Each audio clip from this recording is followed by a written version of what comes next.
have not been able to do, and is just outmaneuver the Giants in this drafting phase. Analyst has touched upon it. Godfred got Morgana 4 times in a row, won 4 games in a row. These not binary, but these repetitions of poke compositions. I feel like Fnatic might actually respect the Kog'Maw, ban it out, leave open the Varus, get rid of the Morgana, and then just play the game out there. And we saw how controlled Fnatic has been so far. Yeah, we have seen that, and you have to wonder how much of that is the team's evolution as they've grown together after winning the spring split. How much of it is their coach, Daylor? You can tell that there's a presence there in the picks and bans. You see that Jax fanned away. This is something that Werlet has been able to get his hands on the last couple of games, and now he will not have that option. Rise is the answer back from Giants Gaming. Yeah, definitely 2 top lane bans here immediately, and this is what we see usually when it comes to the likes of Huni and Werlet. Although we did in the past, his Jax was open twice, got 2 victories. And then immediate, as we thought, almost predictable at this point, that Morgana would finally get banned out against Godfred. And we will now see, he's had some time to get another champion ready, prepared for the LCS stage. Just wonder which one is it going to be. I think the Maokai is always a possibility. We'll have to see how the ban phase progresses. Another ban towards Huni. This time it's the Rumble. Fnatic, they've got one left to burn, and it looks like it's Thresh. Yeah, so 3rd ban from Fnatic is the Thresh here. They probably did their research, said, okay, Godfred, you're going for your number 2 pick. Seems to be Thresh. Well, we'll put you on number 3. So you definitely go for a comfort champ to a new champion. But I just wonder if Giants are going to end up banning out Hecarim here for the triple threat on Huni. Or if something else in mind. A lot of teams have tried to do this, but Huni is definitely proven to be a tough customer at the top. The Alistar's banned away, so the supports, they're heavily hit this time. Yellowstar, though, even though his own Morgana was banned, Thresh is banned on his side, Alistar's now banned against him. I think they're not too worried about that. This is a guy with a lot of experience on his side. He definitely has a deep champion pool. Yeah, it's games like these, you often see a Janna get picked up eventually once the first couple row of supports get, banned out, and then eventually you can lock in a Janna if you need some disengage. However, if you end up playing a Janna in a poke comp, or against a poke comp rather, then it's going to be rather useless because there's not much to disengage from. I wonder if Giants are going to go for the repeat performance here, because they've ran this poke comp 2 times in a row. Almost identical composition. Yes, the Jax is out right now, and Morgana is out as well, but are they just going to find similar champions and still put Pepinero on a poke champion? And then is Fnatic ready for it? We'll have to see. I mean, that's the thing, because Giants, while they've been playing very well, they have been looking a little bit, I would say, similar styles all through the games. And look at this, Fnatic, the timer ticks down. They're going to go ahead and lock in the Echo as it was left open. Now that is interesting. Now we saw Febiven adapt to Froggen's play yesterday when it came to that matchup, and he just learned how to deal with the Echo. Probably has played it plenty in solo queue as well, and just showed how strong a champion can be. We might see the Diana return here from Pepineri though to match that mage battle on each other, dive in, aggressive kill combo come out. Quick Shot will definitely be happy. Yeah. Talking about that one in the pre-game there. Giants Gaming have a little bit more time to find out what they want to lock in. Not a whole lot is revealed by locking in Echo right away, but I am a little bit surprised. They didn't seem too keen on playing it or trying to pick it out yesterday, but of course, Giants did target Huni specifically, and a lot of other stuff is left open. Maybe they just think that overall it's a very strong pick if left available. When it comes to supports, there's not that many left that are considered very meta right now. Definitely tier 1, I would rate Alistar and Morgana, and then Thresh up there as well. So you have to resort to a little bit of lower tier. Nautilus, it's good to an extent to get it early, because then you don't give the enemy Nautilus Kalista as well, when we know Reckless has played Kalista yesterday, and if he continues the trend of picking those 2 champions in a row every time, he might be looking for Kalista again, and then at least you have targeted CC from Giant side, and they don't give away too much. Nautilus is a support pick that works in a lot of things. Gragas is a top tier jungle right now. Reignover can still go for his Rek'Sai, and yeah, usually we shouldn't pay attention to hovers, but the that's an homage right now. An homage to the king. Won't go any further in case you haven't watched anything earlier today. But yeah, for Giants Gaming, the Nautilus pick I think makes a lot of sense, as well as the Gragas top tier jungler. So Fnatic, they still have a lot available to them outside of the support and top lane. What do they go for though as the timer ticks down? Very slow draft from both teams, and not too much information revealed on the first 2 picks. So they're just taking some staple tier 1 picks in both roles. Echo's taken out here, which is, we don't know yet if he's a tier 1 mid laner, but so far he has looked strong, and then the Gragas on the other side. But I just want to see how Fnatic rounds this out, because Daylor has shown the entirety of Spring Split and now at the start of Summer too that he's just a fantastic coach when it comes to drafting. Xavier LeBlanc picked up. Again, fits in many things. However, this means that LeBlanc's likely to go mid, which then poses the question, where's Echo going? Well, we've already seen him in the jungle once, and you know, people have talked about how he's possibly a top laner.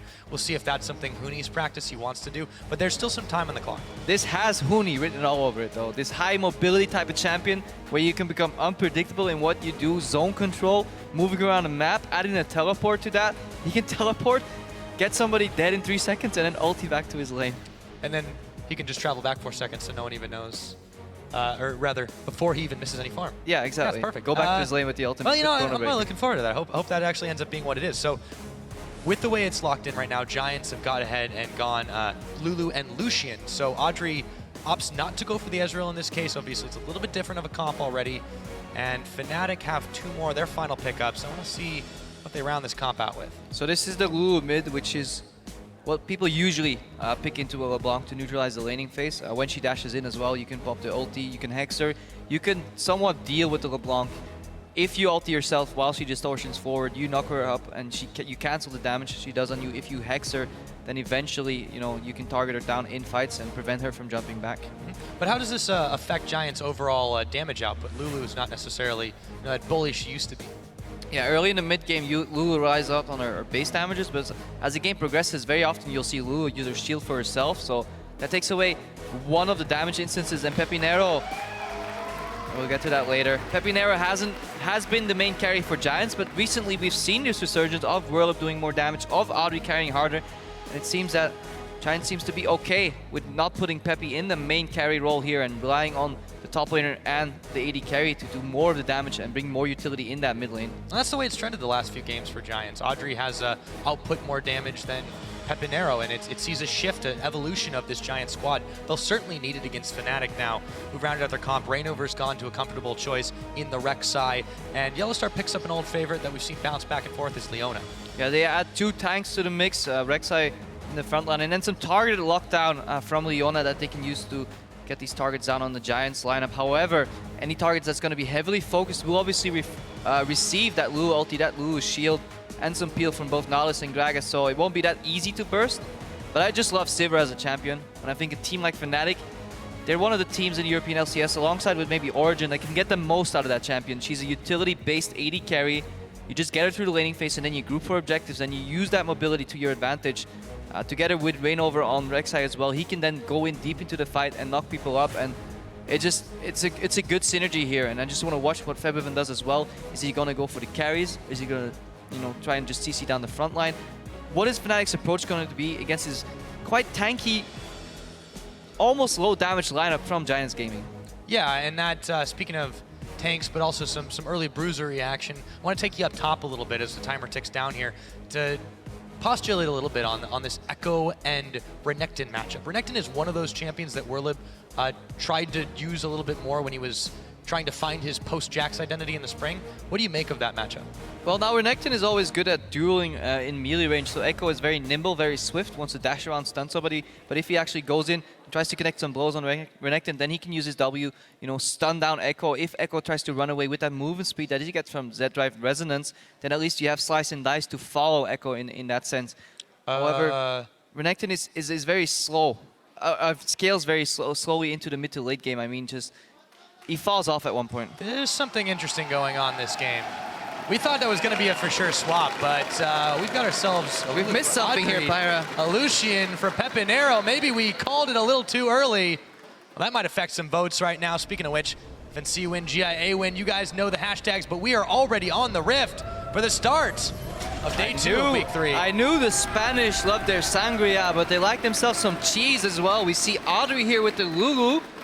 Is he going to end up mid or bot? Because I said Pepinero is not going to be the carry, right? Because they want utility and they want the utility from the Lulu, but they might just say Pepinero says, okay, I'm out of mid lane champions. I will do the job in the AD carry role. And send Audrey mid on Lulu. That's already looking to be a different game as we start things off the board. Line of scrimmage, but a few players are not in their normal positions. Now it does seem that this Lulu will be played mid lane. It's running the offensive ignite as well. Audrey definitely wants to put some pressure on that lane, and then Pepinero has the heal. 30 seconds. Likely that he'll actually be the AD carry then. Yeah. This is interesting. I like it. Yeah, it's a bold move there. Let's see how it works out. All right, as Huni is going to go ahead and find a Whirlup to start things off, throws out his Time Winder. Everyone's loving him, but can he get out of this situation? Whirlib is slicing and dicing. Frederick's coming up. Time Winder slows Whirlib for a second, but Huni might be in some trouble here. He's going to have to get back to tower and base. Yeah, a little bit of action in the early game, but overall, nobody goes down. Even start. No lane swap either. Now, the Sivir-Leona matchup is actually pretty tricky. I feel it into the likes of Nautilus Lucian. I feel they should definitely have the edge here in that matchup, but Fnatic opts to still give Huni the 1v1 against Whirlib. No swap coming out. Let's see. We've got our normal start. See how they do these golems? You just want to watch? That is always the important thing. However, on the Leona lane, it doesn't. I wonder how a different Pepinero is going to perform in this AD carry role. He's, of course, going with Gromp Roof with Godfrey.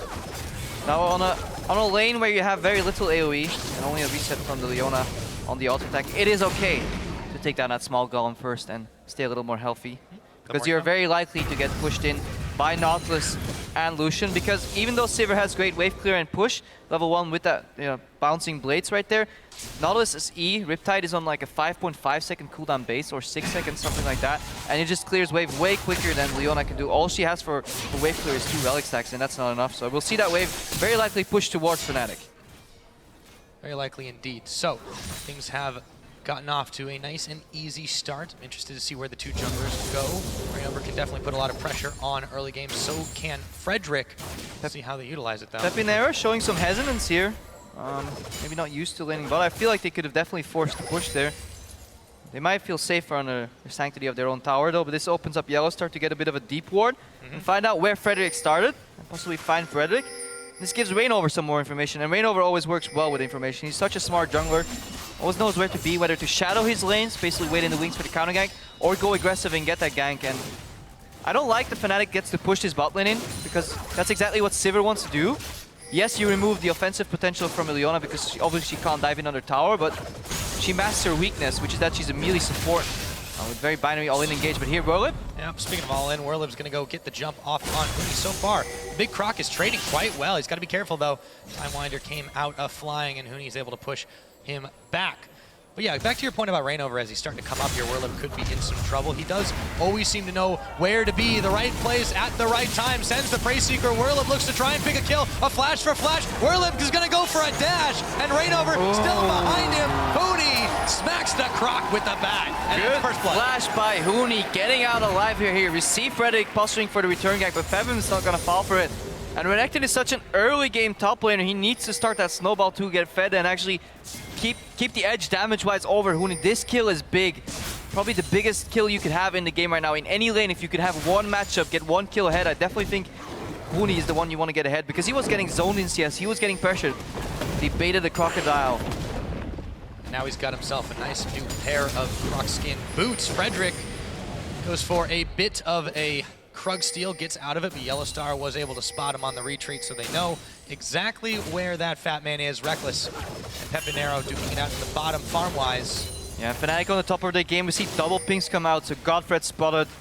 Obviously, Frederick was spotted, but they're communicating it yet again, and we saw in the feature earlier, Fnatic communication seems to be on point. They seem to be in sync, playing this game very well. It's very rare that you see a Fnatic member get caught with their pants down, get caught in an awkward gank that they could have expected, and they're very calculated in their approach. And Giants, so far they seem like they were as well, to an extent, but a slightly sloppier version, and yeah, they paid the price. But even now, Whirlib is still ahead in CS in that matchup, so it just shows how valuable that gank was. Yeah, and he's still pushing Huni in. You have to wonder if Rainover just doesn't decide to spend a majority of his time up in this top side. You can see him moving for it right now. Now, he's afraid of the counter gank by Gragas, because obviously, if you have a winning matchup 1v1, you're going to lose a 2v2. But as we said earlier, that little deep ward from Yellowstar revealed where the jungler was, told Rainover, hey, you're safe to gank top. Speaking of junglers. Now he finds Frederick yet again. Huni was coming around the side, but this could be a powder keg. He has Huni in the backline. Huni's the one that's going to be moving first right now. So you see this, Fnatic is always ready to help each other. Always that buddy system. The communication is just there. They're always able to make it happen. Now Frederick, he's going to be jumping, or rather moving away up towards the top side. Rainover did spot him out, but everyone knows what's happening right now on the Fnatic side. Yeah, this is Rainover just shadowing. Very telegraphed dredge on here by Godfred. So not much will come out of that, but this is Huni shadowing the top lane. He's not going in for another gank because if he gets counter ganked, he will die.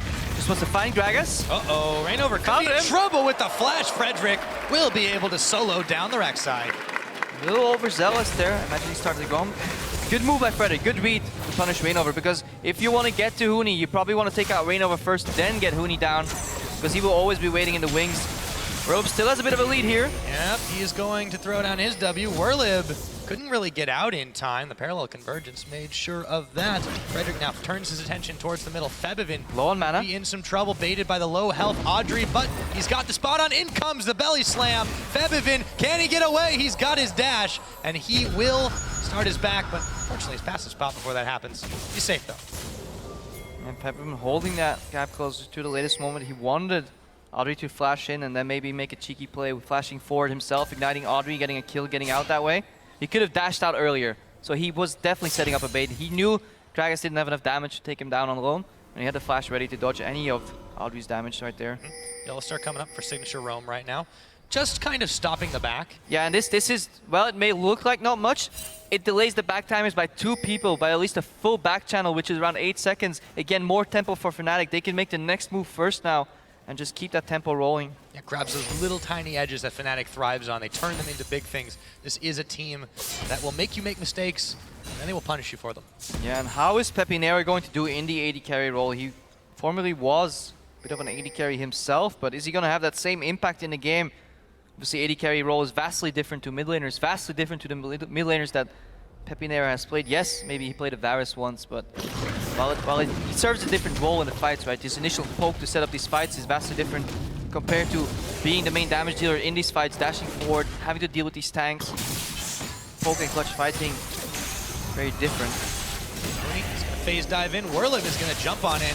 Gets himself stunned up for just a second, baited right into it. Huni is starting to fire back on all cylinders. Yeah, Huni wants to go for these short trades and get that shield up, do some damage in Werlib, and then get out, whether it's by using parallel convergence to stun, or using a phase dive component to dash out. We see Frederick in the wings here. Frederick is waiting. Werlib is going to turn on his ultimate. Huni has to be careful. He might have gotten baited himself, and he's going to time wind back. Chrono Breaker as Frederick now finds a Reignover. The damage comes through. And it's a jungler on jungler, but Reignover comes up with a kill. Yeah, we're up with the classic move. Hey, it looks like I don't know this matchup. Going in too deep, almost obviously so. Huni reads it perfectly. He stays back, calls in the support from Reignover, doesn't want to go too aggressive, and once he gets that support from his jungler, that's when he turns on the damage. And that was a lot of damage. Yeah, it was. That's what a warrior enchantment will do for you this time of the game. So, with all that said and done, take stock of where we are in this game. Only 9 minutes on the board. Fnatic have made some clever moves. Giants have gotten at least one solo kill, courtesy of Frederick finding Reignover. Everything else has been a little bit more quiet. Got to be careful there. Yellowstar backing away from Pepinero and Godfred. Now this lane completely switches gears once Leona and Sivir hit level 6, because then you don't need to use the Zenith Blade to be your gap closer. You can literally just pop on the hunt, close into the Lucian, force his dash, then follow and trail him with your Zenith Blade, block him down immediately, and get the all-in potential. The reason Leona struggles into his lane because the root, the CC from Nautilus initially is too big, punishes Leona too much if she goes in, and then she loses those trades because the all-in will not be enough to pop Lucian. But once you hit level 6, you have so much mobility, you have an extra crowd control component rather, and you can really punish the Lucian. And remember, they focused 2 out of the 3 bans this game on Godfred. They're really banking on the fact that he won't be nearly as comfortable on this Nautilus pickup. As you mentioned, a lot of his moves, they've not been particularly bad. They've just been very telegraphed. They've been very obvious. You can tell that the finesse level just isn't there the same way his Morgana has been. I mean, he relied just on providing a lot of utility and just throwing out his binding. If it sticks, yeah, we can go in. If it doesn't, you don't get punished for it. Black Shield is always useful. Nautilus is to an extent a more complex champion. But the bot lane is not where this game is made or broken rather. You wanna look at the top lane, you wanna look at Huni, you wanna see what Febivin can do here. Is he gonna roam? Just have some damage on Frederick. Well, we're about to see Huni. Here's Huni. Roam, Frederick. There's a phase dive dashing in. The barrel comes out, but Audrey is in some trouble. Solar Throw flare. down the solar flare, and Reignover will gobble up another. And this is a signature Fnatic move. At one point in the game, they will call all their members to the mid lane. Huni flanks from the top side. Yellowstar comes in from the bot side. Now Huni teleports back to top because his job is done. Dragon secured, and Fnatic does this a lot, especially against weaker mid laners. These utility mid laners that have to stay at bay and they won't die 1v1 because it's more of a poke matchup. But once more people enter the fray, then they drop dead. And good move by Fnatic, and Giants was too late to react. Giants were too late to react indeed. So, Fnatic, advantage to them. They've got themselves 2,000 gold ahead. They've got a dragon to boot. And they are making all the moves on the map. Giants will have to find a way to react. And, you know, in many ways, this game is the real test for them. You know, yes, they lost to Origin. They played a lot of other teams much more lower on the totem pole. But if they can make a dent in Fnatic, as unlikely as it seems, this tells everyone in the LCS, we're a team you have to be afraid of. Yeah, Huni going in on World yet again, gets a bit of a counter trade, backs off. But I don't even think this is as much of a test for Giants as it is like a challenge. Everybody expects Fnatic to win here, just in the fashion in which they do so, it will be the question right here. And as you say, can Giants make it then? Where are they? Are they a middle of the pack team that played a little, you know, got a little lucky, had a little more wins than expected? Or are they that solid top 5 contender right now, maybe top 4 contender like they're right now? Only time will tell. But they have faced Origin already, they have faced Fnatic now. So the next few matches will be important for Giant too. Still can't 100-0. That's the power of that. Lulu, Audrey is rocking right now. Meanwhile, up in the top, Huni, he could be in some trouble. The barrel will knock him back, and he's going to jump back in. Whirlip still tanking the line as Frederick forced to flash away. Huni diving and dashing in again. Frederick just won't go down, and battered and bruised. Everyone will back away except Audrey. Rainover intercepts him, knocks him up, and there's a wild growth forced out. Challenging Smite is down. Prey Seekers are flying. Audrey, here's Febiven, trying to stay alive, has the slow, has the polymorph. Febiven picks off Frederick, and with no one to help him out, Audrey's gonna fall as well. Fnatic on the tower up top. And none of the Fnatic members die here, and in reaction here, Yellowstar going for the stun. Yes, he is reckless. He could be in some trouble on his pot, but he's burning away, and that is Pepinero throwing down his ultimate to try and stay alive. Godfred runs right into the stun, but there it is, the piercing light to take down Reckless. And that's the problem when you're peeling for your AD carry against the Lucian. You tend to line up, you give your AD carry, you know, in line of fire for the Lucian to use piercing light, and you extend that projectile, and then you basically kill your AD carry. Not much to do there. Fnatic went a little eager, didn't get the stun off. Narrow. Yep. Peppy's able to get out of dodge. Oh, Yellowstar's around the side, but he's a little bit too low to try and do something. Huni just able to take a parting shot. Now, in this matchup, I want to go back to how they didn't swap around, because I almost wonder if this is something a little bit more personal for Peppy. In a little esports interview, he said that, hey, Reckless, this is the guy who's my rival. So maybe he just wanted to play against him this time. Yeah, maybe he did, but I don't think it's... I won't necessarily call it a bad move. I think it's good for Giants that they had the even matchup here, because Riot had to get ahead of Huni. Might get ahead of Huni here. Yep, Huni is out of mana. Got some backup, but yes, he can't really do too much. Reckless is there, though, however, with the Boomerang Blade. Huni does have auto attack just enough for a parallel convergence, but Whirlib is able to walk out of it. Yeah, Fabian lurking in the wings, though, spotted by the ward. Really trying to make the aggro plays here. Pepinero discovers Febiven. Frederick misses the big barrel. Yellowstar gets the jump on him after, and Febiven's just fine. There goes the solar flare. Frederick, he's going down. Febiven comes up. The kill number 2 for him.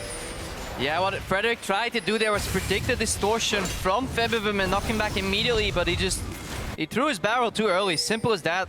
Took a mistake out of him, and Fnatic is now 3,000 gold ahead at the 15-minute mark. That's a major lead right now. It's a very major lead. So they extended by another tower. They get that one down. 1 tower to 0, 1 dragon to 0. Take away a blue buff. Nom nom nom. We take everything away from you. That is the Fnatic style. So, dragon coming up in 2 minutes. They're getting ready to secure some vision around there. And Giants don't seem to have an answer. The Giants seem a little stuck. They put their main carry player, Pepinero, on the AD carry position into a matchup where it's very hard to carry from. You need to get really fed to continuously kill a Sivir, because she always has the option to play safe. We saw that Huni goes in for a teleport here. Might opt to go back in time. Finds Godfred. They find Godfred. They throw the chains on. Febiven's there to help him out. That's a big Nautilus with a wild growth from Audrey, but they still might take him down. Looking to dive that tower, and Yellowstar gets the kill credit. Rainover flashes in, knocks up. Audrey parallel convergence is down on him. No, it doesn't connect, but it doesn't matter. Rainover still gets the kill as Audrey answers on Febiven.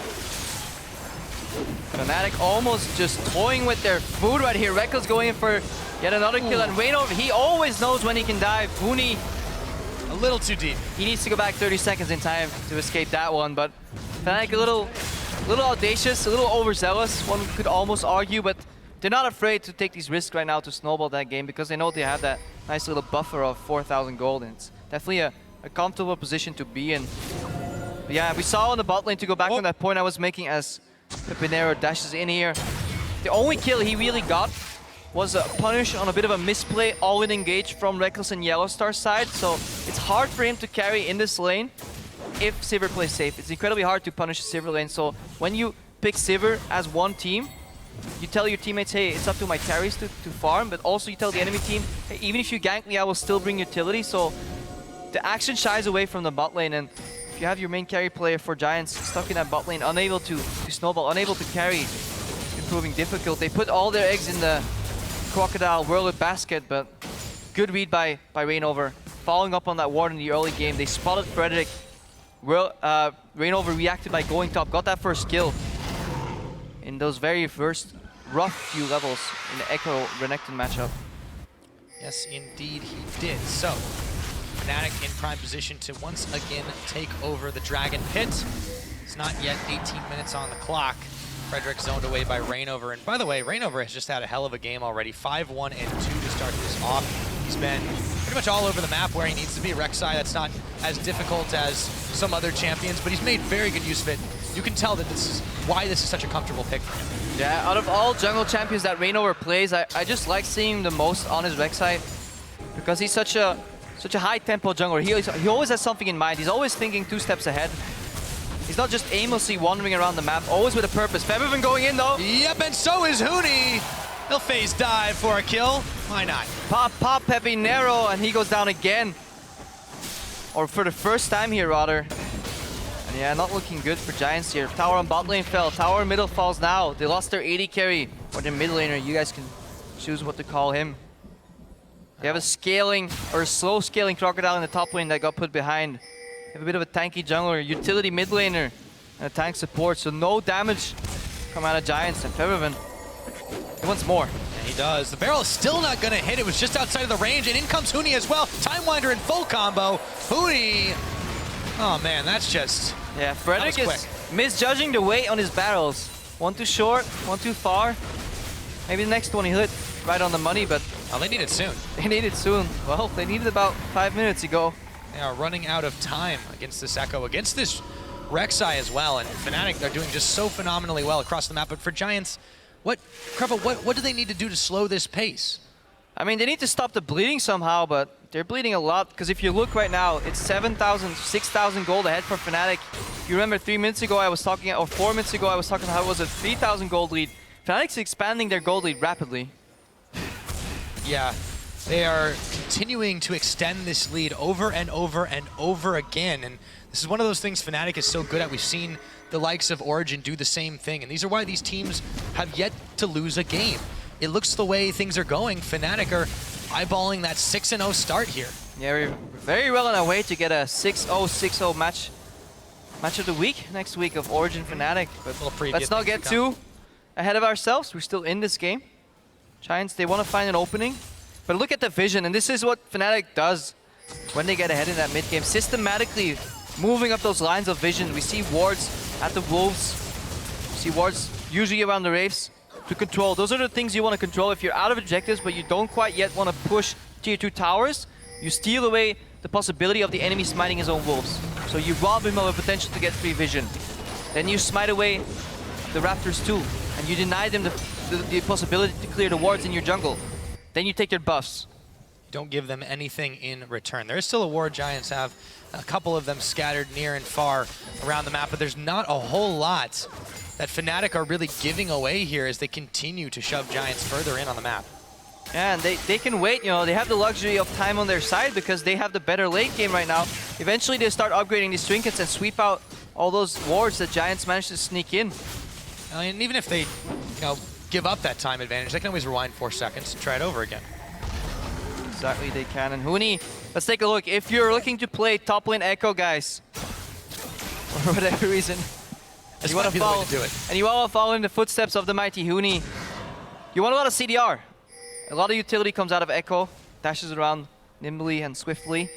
You want those CDR boots, you want that Morellonomicon, then you want a Sheen. But remember, you're very squishy. I don't think he has that much HP just yet. I'm just gonna check on my own screen here. Around 1600, 1.6k. That can get bursted. So that's how you want to deal with an Echo, by the way. You want to pop him when he gets overzealous, stun lock him, and prevent him from ulting out. And this But is it's a exactly what dangerous Giants game. have failed to do. They've not been able to control Huni. They tried to shut him down a little bit early. You saw a lot of attempts by Frederick to make moves up to the top, but Rainover was a little bit too quick there. And as speaking of quick, he goes ahead and takes away a Krug as well. I mean, yeah, it's all these small advantages that just end up building up for Fnatic. They steal away a Krug here, they steal away a Raptor here, they smite the Wolves so they get some extra vision, kill some wards, and Giants, they're trying to get back to the game here, but Huni's going in on Peppy. Yes, he is. Time Winder's out. Peppy's trying to kite away. Huni. Oh, he wants to bait Peppy. There's a teleport, though. He wants to bait and jump back to his clone here. Not with Warlib there anymore, but yeah, that was the idea. They did burn the teleport, however, so they will have the timing advantage. When the Dragon's coming up, it's a minute and a half away. Not get that reduced cooldown thanks to teleporting on a ward instead of his tower. Still a nice move, and it didn't burn Fnatic at all. They've literally given up almost nothing here, but Huni's got to be careful, got to dash away from Warlib under this tower. And now Rainover has found Godfred flash away from the Solar Flare. In comes the barrel to try and zone him out, but Febiven has caught Godfred again, who's getting set up by the chains mid-dredge. In comes Febiven, trying to pick him up, but the Wild Growth is on. Turret gets answered in the bottom by the Big Croc. That's about all Warlib can do right now, and Huni is out. Yeah, Fnatic aggressively defending that vision here. Febiven flashes over to wall just to land more abilities on Godfred. They want to chunk out everybody, get those pink wards up, and then bait the Baron. Giants, they will have to face check if they want vision on the Baron. And they're going to check right into it. They turn their attention to Pepinero and fire him down immediately. Frederick is the next target. He's going to pop, and Audrey forced to flash away. Febiven's not done yet, though. Glitter lands to slow him down. Will he be able to stay alive? For now, the answer is yes, but Here's they're Huni. going in again. In comes Huni, and he is just going to burst him down. Godfred taken out by Huni. You see the determination of Fnatic, zero hesitation as well. They blow offensive flashes to get control of the jungle of Giants, immediately move into a bait position. Huni goes back in! He's going again! Huni, rampage skill. Has he gone too deep? Will he rewind in time fast enough, or will he even need to? Throws at the Time Winder. Warlib is just set to chase him all day as Febiven has closed the net. He's gonna get him bursted down, and now Warlib, the hunter becomes the hunted. Throwing the Big Croc. Huni thinks about going back in. But that's all it is. Fnatic is consistently 2 steps ahead of Giants, but also have the opportunity to go 1 step back in time, and it's proving very hard for Giants to deal with this. Let's watch this again. Parallel conversions, dash in, but immediate to focus on Pepinero. He goes down. Frederick, and now you have to run. Run away from a Sivir is incredibly hard. Audrey flashes over, and I mean, it speaks for itself right here. Fnatic are toying with their prey. They could have turned back and went for the Baron Rush, but Huni... Yeah, we say how Fnatic's always on the same page, how they always know what to do as a team. That proved They it. did, but then Huni, well... Until the very end. Huni wanted more blood. He didn't like that Baron, but Fnatic managed to secure that anyways. 3 man, so spreading their resources out efficiently. Yes, indeed. So, with all that said and done, yes, Baron was taken after the fact. Big fight in favor of Fnatic. Extend the gold lead even farther. It's over 10,000 now, Crepo.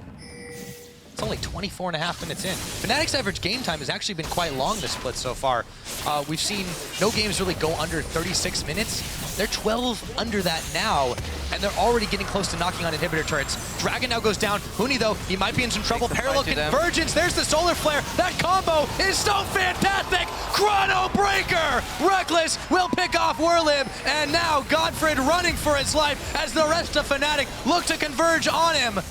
You think you're catching Huni, but actually he's just luring you in, popping that parallel convergence, waiting for you to walk in. Then he stuns you, then Yellowstar follows up. And as you said, the gold lead is now even bigger, 12,000 gold. Roughly ahead here, 13,000 gold almost for Fnatic. And while the gold tells a story, also to look at the kills. 17 to 4. Fnatic's getting a lot while not giving much away. Also 3 dragons to none. They're completely controlling this game. I don't quite remember the last time Giants actually made a move that crossed the river. They've been stuck on their side of the pitch for pretty much the entire game now. Fnatic slowly choking the life out of them, you know, stealing away that tiny objectives, you know, a Wolf here, a Krug there, a Raptor here, get all the vision. Then they use the darkness to their advantage to bait the Baron. And Giants, they're always stuck between 2 very bad choices. One that's completely bad, and one that's, you know, slightly less bad, but... Either way, it's bad. Yeah, either way, it's bad. So Fnatic forces them into, you know, just forced errors. And yeah, they're starting to shove them in. You know, you said it was a slow choke, but at this point, I feel like this game is very accelerated as Fnatic, 26 minutes on the clock, have this near insurmountable lead and just shoving Giants further and further back. Soon they're gonna fall off the ledge. Fnatic nearing inhibitor number 2. They've still got wave control up top. Giants just can't fight this, and now Fnatic are interested in diving. Febiven's gonna their inhibitor and all of that. Now he's jumping forward. That's Huni, who jumps himself back. Reignover, however, is tanking tower shots, and he's gotta be careful. Huni looks to jump in, throws down the convergence, chasing everyone back to Fountain. That's 2 inhibitors now for Fnatic. They can back and shop at their leisure. Yeah, they take down the inhib. They try for a couple of kills. Giants proving a little bit too tanky here. Huni, he could get back even earlier. He's just... I feel like Huni's balancing on the edge of those fights almost on purpose to push his limit, to see how far he can go. This isn't even his final form, Crepo. May very well not Oh, be. Febiven, whoa, Pepinero, gotta be careful. Oh, really was excited for this this switch around between Peppy and Audrey this game, but they've really not gotten much of a chance to showcase it. This Fnatic team has just beat them down time and time again. I think it can be an alright strategy to catch people off guard, but Fnatic is probably one of the worst teams to do it against. Huni found his toughest opponent on the Rift rather. Red buff, red Brambleback. Red Brambleback. But yeah, Fnatic is a team that adapts very well, so if you're gonna cheese any team, or well, you know, not cheese, but throw off any team, throw them a curveball. And Fnatic is probably one of the worst teams to do that again. In addition to that, Reckless is a very adept AD carry when it comes to playing passive, when it comes to playing safe. You put him on a champion like Sivir, where his job is to play safe and provide utility for the team, then it's obviously going to be very hard for Pepinero to find an opening there. In addition to that, Godfred was probably stuck on his number 3 choice support, number 4, if you count in Alistar too, that they were forced to ban. Yeah, it just doesn't all add up very well. Yeah, and if you're going to try to throw somebody off too, Fnatic is a team that they have dealt with this over the spring split with Unicorns of Love, who were one of their hardest opponents during the regular season, and then of course in the finals when they were able to beat them in an epic 5-game series in Madrid. You can't really surprise this team. There's just too much experience there, which is kind of interesting considering a lot of them were rookies last split. And now it looks like we're in the end game right here. Crepo, Audrey just gets evaporated. Pepinero now looking to fall next. They jump all over, and now the Nexus turrets are falling. Giants can barely sit at Fountain safely, and this game is all gonna be over. 28.5 minutes on the clock. It is Fnatic's fastest win this split, and they will take down Giants Gaming.